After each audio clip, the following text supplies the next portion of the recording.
There's a story about a man who dies and goes to heaven and meets St. Peter at the gate. And St. Peter says, "Welcome to the kingdom of heaven.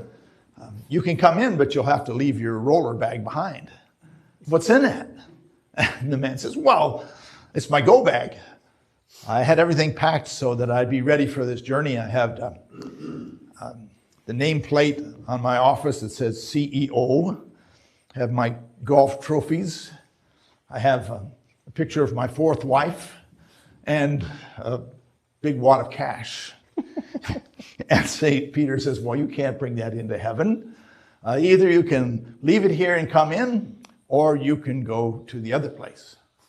And the man says, "You mean HELL?"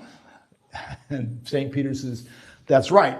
Now, there are other people waiting to get in, so why don't you step aside until you decide?" And as far as I know, the man is still there trying to decide. Well, in our gospel lesson today, Jesus tells a parable about getting into heaven. A rich man is burning in the flames of hell, and he looks up to heaven and he sees his old neighbor Lazarus standing there in heaven with Father Abraham. And when they were both alive, Lazarus lived in the gutter outside the rich man's house. And now here he is in heaven. And so the rich man calls out, "Father Abraham, send Lazarus to drip a few drops of water on my tongue, for I'm in agony in these flames." But Father Abraham says, "My child, remember that during your lifetime you feasted on good food every day, and you wore the finest clothes of purple linen. But Lazarus suffered every day in misery outside your door. Besides, a great chasm has been fixed between us so that no one can pass from here to there or from you to us." Well, Jesus tells this parable to illustrate a point, and the point is you can't get to heaven if you ignore the plight of your fellow human beings. Seems very plain and clear-cut, but a parable always makes you think. Like, do all rich people go to hell? And do all poor people go to heaven? And how rich is rich anyway? And it makes me wonder, am I rich or am I poor? Compared to Elon Musk and Jeff Bezos, I'm pretty poor. But compared to some of the people in third world countries who struggle to survive, I'm rich. So what am I supposed to take from this parable? It's not that clear-cut. Now, maybe Jesus was using hyperbole or exaggeration to make his point. And the point is, don't be the rich man. Don't ignore the poor. Don't cut yourself off from the community outside your door. Don't be hedonistic, living for pleasure, eating and drinking. So maybe he's reduced, the world down to good and bad, black and white, just to make his point more clearly. But I wonder if there's another way to look at this parable. Maybe each one of us is both the rich man and the poor man. Maybe each one of us have the rich man and the poor man inside us. And maybe we're conflicted about our relationship with money, and maybe there's a chasm running right down the middle of each of us when it comes to money. That sounds more like my experience. On the one hand, I like money. I don't want to be poor. I like my stuff. On the other hand, I do want to be a generous and compassionate person. I want to help the people who are in need. And often there's a gap between my desire to be generous and compassionate and my desire for money. So there's a gap in between my actions and my values. Maybe even a chasm. For instance, I like the idea of community-supported agriculture where you order a box of fresh food from a local farmer each week, but I've never actually signed up to it.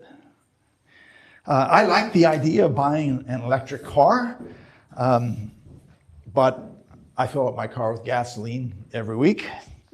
And I like the idea of solar panels on our roof, but I'm hesitant to commit that much money to it. So my actions don't always match my values. I think many of us have an uncomfortable relationship with money. There's a gap, a chasm between who we want to be and who we really are. And I think Jesus in this parable is asking us to examine our motives about our relationship with money. A woman named Lynn Twist wrote a book a number of years ago called The Soul of Money. And she worked for a nonprofit called the Hunger Project, whose goal was to eliminate hunger in the whole world. And she was a fundraiser, and as part of her work, she went to India. And through some contacts, she arranged a meeting with Mother Teresa, the great missionary nun who was working with the poorest of the poor in Calcutta. And so she went to Mother Teresa's office and sat with her and had this wonderful conversation. She told Mother Teresa about her work with the Hunger Project and asked her about her life and her spirituality. And they were having this great conversation when this Indian couple burst into the room. They were both elaborately dressed, even ostentatious. They were dripping with jewels and rich clothes and privilege. And they shoved a camera into Lynn Twist's hands and demanded that she take a picture of them with Mother Teresa. They were rude, they were obstinate, and they were condescending, and she was just glad when they left. And after the meeting, she went to her motel and she wrote Mother Teresa a letter. And she said how angry she was about that couple who was so rude to Mother Teresa, of all people. And Mother Teresa, after a couple of weeks, wrote back. And she said, "You must never judge another person." She said, "These two people were obviously wounded by their great wealth. And you should be compassionate to them too." So Lynn Twist said that she learned something important that day. Many people are wounded by money issues. Some people work at jobs they hate because of the pay. Some people are eaten up with jealousy because one of their family members has more money than they do. And some people have a deep bitterness because they feel they're forced to pay taxes that they don't agree with. And so I think Jesus' parable is asking us, how can we heal these wounds? How can we live with integrity and wholeness with the money that we have? Lynn Twist tells another story in her book. She was a fundraiser, and there was this giant food corporation that had gotten into trouble with their ethics, and they were trying to redeem themselves, and so they signaled that they wanted to give a big donation to the Hunger Project. And so she was assigned to go and meet with the CEO of this corporation. So she went to this big skyscraper in downtown Chicago and got on the elevator and went up and up and up, and the higher she went, the more nervous she got, because she knew that she was going to meet with a very powerful person. And she was ushered into his office and sat down in front of his desk, and she gave her 15-minute pitch about the Hunger Project and how good it was and everything. And when she finished, he reached into his desk drawer and he pulled out a pre-printed check for $50,000 and handed it to her and sort of signaled that the meeting was over. And so she walked out of the office and went down the elevator, and she looked at the check and she did not have a good feeling about it.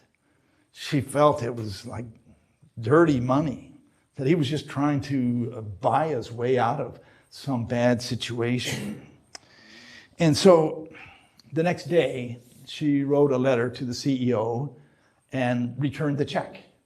And she said, we would really prefer that you find some organization that you're really committed to and give the money to them.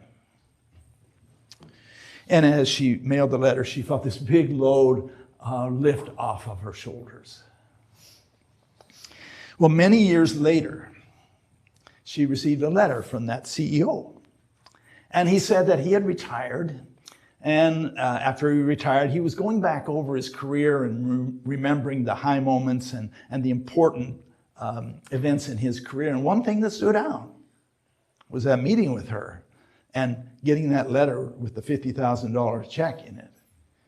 And he said that when he retired, he was given a very generous retirement package, and he wanted to do something good with it. And he said he had read about the Hunger Project, and he was committed to supporting it, and he wanted to pay back.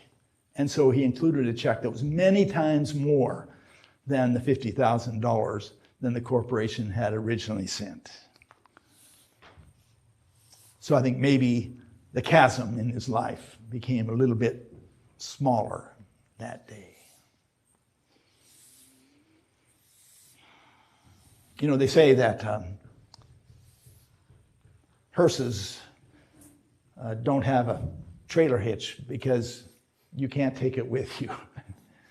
So Jesus is asking us in this parable to think about our relationship with money and how we can reduce the gap in our life.